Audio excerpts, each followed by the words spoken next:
শুরুতেই জানিয়ে দেব, গাজায় হামাসের পাল্টা প্রতিরোধে হতাহত বাড়ছে ইসরায়েলি সেনা শিবিরে।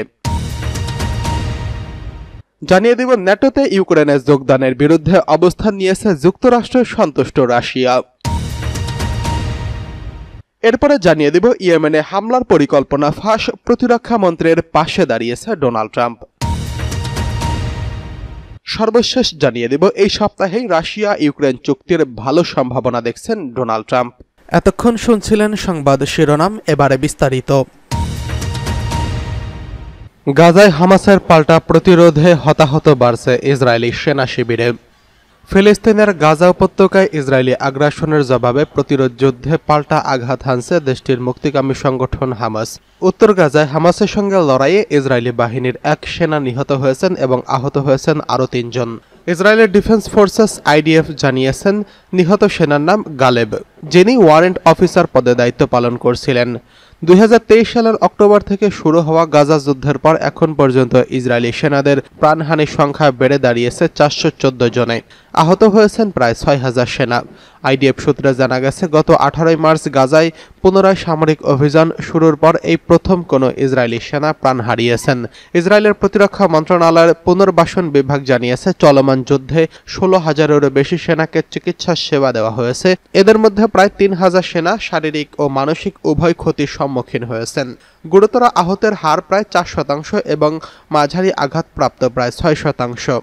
ইসরায়েলি গণমাধ্যম জানিয়েছে, সাম্প্রতিক ও পূর্ববর্তী যুদ্ধ মিলিয়ে 68,000-এরও বেশি সেনাকে পুনর্বাসন সেবা দিয়েছে মন্ত্রণালয়টি। 2030 সালের মধ্যে এই সংখ্যা 1 লাখ ছাড়িয়ে যেতে পারে বলে আশঙ্কা প্রকাশ করছে সংশ্লিষ্ট বিভাগ।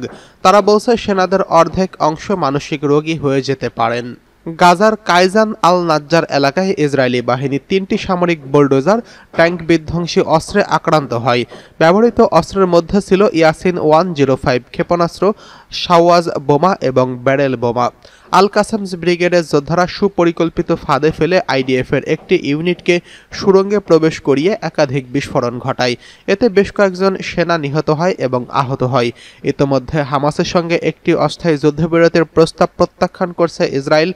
বন্দি বিনিময়ের মাধ্যমে যুদ্ধ বন্ধের প্রস্তাব মানেনি তেল আবিব। বরং প্রধানমন্ত্রী নেতানিয়াহু জানিয়েছেন, গাজায় সামরিক অভিযান আরও জোরদার করা হবে। নতুন করে শুরু হওয়া হামলায় এখন পর্যন্ত প্রায় 1800 ফিলিস্তিনি নিহত হয়েছেন বলে জানিয়েছে গাজা স্বাস্থ্য মন্ত্রণালয়। এদিকে ন্যাটোতে ইউক্রেনের যোগদানের বিরুদ্ধে দাঁড়িয়েছে যুক্তরাষ্ট্র, সন্তুষ্ট রাশিয়া। রাশিয়ার প্রেসিডেন্ট এর কার্যালয় ক্রেমলিন সোমবার জানিয়েছে, ইউক্রেনের ন্যাটো সদস্যপদ নাকচ করে দেওয়ার বিষয়ে যুক্তরাষ্ট্রের অবস্থান মস্কোকে সন্তুষ্ট করছে। তবে প্রেসিডেন্ট ডোনাল্ড ট্রাম্পের এই সপ্তাহে শান্তি চুক্তির আশার বিষয়ে কোনো মন্তব্য করতে তারা অস্বীকৃতি জানিয়েছেন। ব্রিটিশ বার্তা সংস্থা রয়টার্স এই খবর নিশ্চিত করেছেন। শান্তি স্থাপনকারী হিসেবে স্মরণীয় হতে চাওয়া ট্রাম্প বারবার বলেছেন, তিনি ইউক্রেনের 3 বছরের রক্তক্ষয়ী সংঘাত বন্ধ করতে চায়। এই সংঘাতকে তার প্রশাসন যুক্তরাষ্ট্র ও রাশিয়ার মধ্যে ছায়াযুদ্ধ হিসেবে বর্ণনা করেছেন। যুক্তরাষ্ট্রের দূত জেনারেল কেইথ কেলগ রবিবার বলছেন, ইউক্রেনের ন্যাটো সদস্যপদ এখন বিবেচনায় নেই। ট্রাম্প বলেছেন, অতীতে যুক্তরাষ্ট্রের এই সমর্থনই যুদ্ধের কারণ হয়ে দাঁড়িয়েছিল। ক্রেমলিনের মুখপাত্র দিমিত্রি পেসকভ সাংবাদিকদের বলেন, আমরা ওয়াশিংটনের বিভিন্ন পর্যায় থেকে শুনেছি যে ইউক্রেনের ন্যাটো সদস্যপদের বিষয়টি বাদ দেওয়া হয়েছে। এটি অবশ্যই আমাদের জন্য সন্তুষ্টির বিষয় এবং আমাদের অবস্থানের সাথেও সামঞ্জস্যপূর্ণ। তিনি আরও বলেছেন, যুক্তরাষ্ট্রের নেতৃত্বাধীন এই জোটে ইউক্রেনের সদস্যপদ রাশিয়ার স্বার্থকে হুমকির মুখে ফেলবে এবং বাস্তবে এটি এই সংঘাতের মূল কারণগুলোর একটি। 2022 সালে প্রেসিডেন্ট ভ্লাদিমির পুতিন ইউক্রেনে সেনা পাঠানোর নির্দেশ দেয়, যা স্নায়ুযুদ্ধের পর মস্কো ও পশ্চিমের মধ্যে সবচেয়ে বড় সংঘাতের সূত্রপাত করে। সাবেক মার্কিন প্রেসিডেন্ট জো বাইডেন পশ্চিম ইউরোপের নেতা এবং ইউক্রেনের এই আক্রমণকে সাম্রাজ্যবাদী ঘরানার ভূমি দখল হিসেবে বর্ণনা করেছেন এবং রাশিয়াকে পরাজিত করার অঙ্গীকার করছিলেন। পুতিন এই যুদ্ধকে পশ্চিমের সঙ্গে মস্কোর সম্পর্কের একটি গুরুত্বপূর্ণ মুহূর্ত হিসেবে দেখেন। তার মতে 1991 সালে সোভিয়েত ইউনিয়নের পতনের পর ন্যাটো সম্প্রসারণ এবং মস্কোর প্রভাব বলয় হস্তক্ষেপের মাধ্যমে রাশিয়াকে অপমান করা হয়েছে। 2008 সালে বুখারেস্ট শীর্ষ সম্মেলনে ন্যাটো নেতারা একমত হন যে ইউক্রেন ও জর্জিয়া একদিন ন্যাটো সদস্য হবে। 2019 সালে ইউক্রেন তার সংবিধান সংশোধন করে ন্যাটো ও ইউরোপীয় ইউনিয়নের পূর্ণ সদস্য পথে অগ্রসর হওয়ার অঙ্গীকার করেন।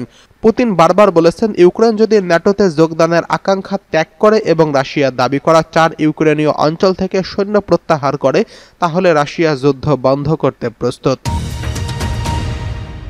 এদিকে ইয়েমেনে হামলার পরিকল্পনা ফাঁস, প্রতিরক্ষা মন্ত্রীর পাশে দাঁড়িয়েছে ডোনাল্ড ট্রাম্প। দ্বিতীয় সিগন্যাল গ্রুপ চ্যাটে ইয়েমেনে হুথি বিদ্রোহীদের বিরুদ্ধে হামলার তথ্য স্বীকার করছেন মার্কিন প্রতিরক্ষা মন্ত্রী। এই খবর প্রকাশ হওয়ার পর প্রতিরক্ষা মন্ত্রীর পাশে দাঁড়িয়েছেন প্রেসিডেন্ট ডোনাল্ড ট্রাম্প। মঙ্গলবার 22 এপ্রিল এক প্রতিবেদনে এই খবর জানিয়েছে বার্তা সংস্থা রয়টার্স।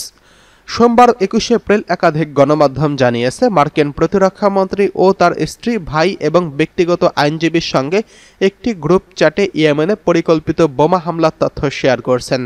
এরপর হেক্সেইথের প্রতি সমর্থন জানিয়েছেন ডোনাল্ড ট্রাম্প। গত মার্চে ইয়েমেনে হুথিদের লক্ষ্য করে মার্কিন বাহিনী যেই হামলা শুরু করেছিল, তার তথ্য আগেই প্রথম সিগন্যাল চ্যাটে ফাঁস করেন হেক্সেইথ।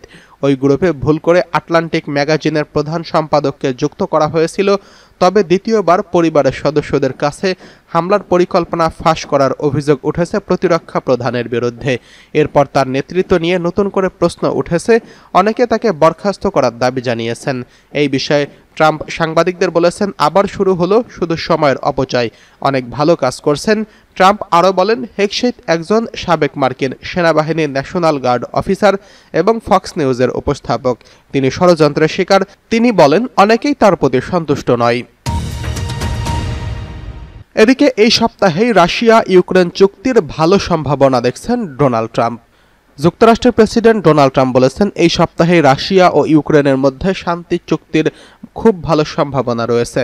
অবশ্য কোন শর্ত মেনে এই চুক্তি হবে বা হতে পারে তা ট্রাম্প জানায়নি। 2022 সালের ফেব্রুয়ারি মাসে রাশিয়া ইউক্রেনের আগ্রাসন শুরু করার পর থেকে 3 বছরেরও বেশি সময় ধরে পূর্ব ইউরোপের এই দেশটিতে যুদ্ধ চলছে। সোমবার 21 এপ্রিল এক প্রতিবেদনে এই তথ্য জানিয়েছে বার্তা সংস্থা আনাদোলু।